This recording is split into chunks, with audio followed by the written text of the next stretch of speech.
You're listening to Civic Media.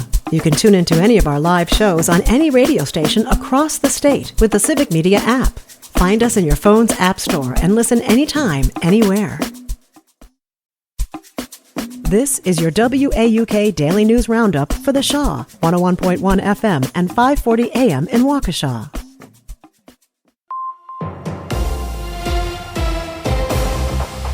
For 540 WAUK News, I'm Stuart J. Waddles.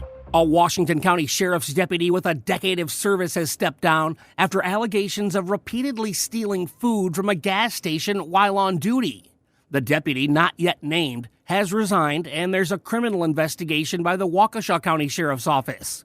Washington County Sheriff Marty Schulteis says although the monetary loss may not be significant, the alleged actions represent a serious breach of public trust. Governor Evers is set to visit the All 'Bout Children preschool in Brookfield today. It's part of another tour, this time attempting to highlight his child care initiatives.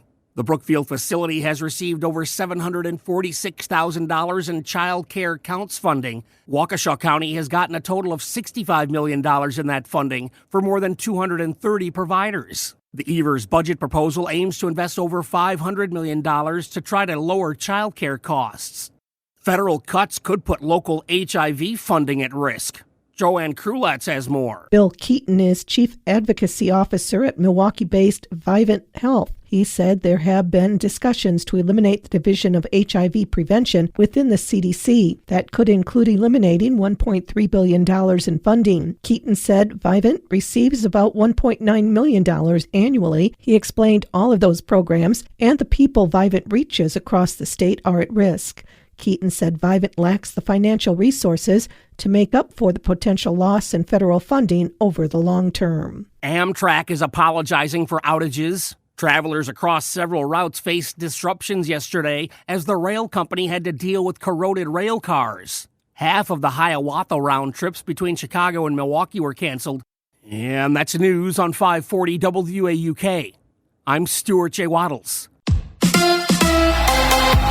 Baseball gets underway. Hi, I'm Mike Clemens with sports. It's the Brewers and the Yankees in the Bronx. Carlos Rodon, who was with the White Sox and then the Giants, on the mound today for the first time as a Yankee against the Brewers' Freddie Peralta. Manager Pat Murphy says it was a rough spring training for the Crew's pitching staff. We did have a ton of injuries. 7 of our top 13 pitchers will not be going to New York. And then that's disturbing.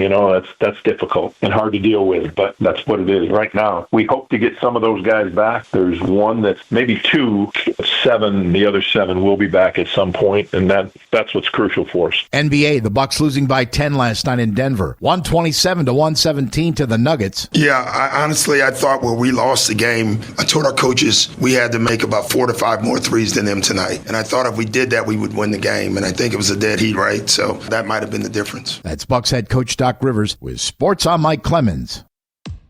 On your entertainment beat, I'm Pete Schwaba. Fans of Bruce Springsteen are anxiously awaiting the release of the new biopic about the boss, Deliver Me From Nowhere, which covers the time in the rock icon's life when he took a break from the E Street Band and made his Nebraska album. Sources say filming has wrapped. Jeremy Allen White plays the role of Springsteen, but another actor really hit home with the boss. British actor Stephen Graham plays Springsteen's father, Douglas Dutch Springsteen. Graham appeared on the Soundtracking podcast where he said after visiting the set, Springsteen sent him the most beautiful text he'd ever received. The text from Springsteen thanked the adolescence actor for portraying his father so well and bringing back that memory, adding that it was better than any award he could ever receive. Graham said Springsteen is an icon and that the text from him made him cry. You could try to find a cooler guy than Bruce Springsteen, but you would not be successful. Another record at Netflix falls thanks to a new release. The show Adolescence has already become one of the biggest success stories at the streamer. Crime drama is about a 13-year-old boy accused of killing a girl at his school set in the UK. It's now the most watched series after pulling in 66 million viewers in less than 2 weeks. Tax incentives for filmmakers is an issue here in Wisconsin, and if Rob Lowe were to weigh in, he would probably say do everything you can to pass them. The difference is the Outsiders actor would rather they did the same thing in California where they have no incentives for filmmakers other than proximity to studios, equipment, and talent. On a recent episode of his podcast, Lowe said all the city officials in Los Angeles that allowed production to leave the area should be fired. But if they have to leave,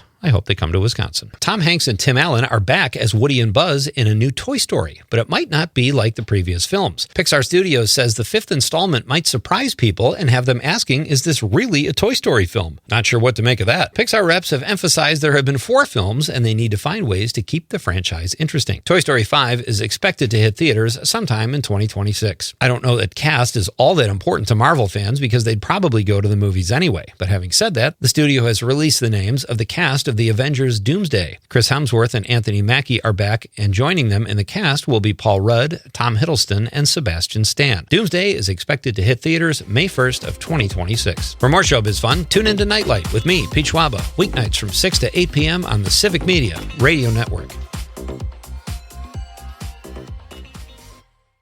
It is going to be kind of cloudy with a sprinkle or two this morning, but the sun will come out this afternoon with a high right around 50 today. Tonight, an isolated thunderstorm after midnight with a low of 42. Tomorrow, a few clouds in the morning, then partly cloudy and a lot warmer with a high tomorrow near 70.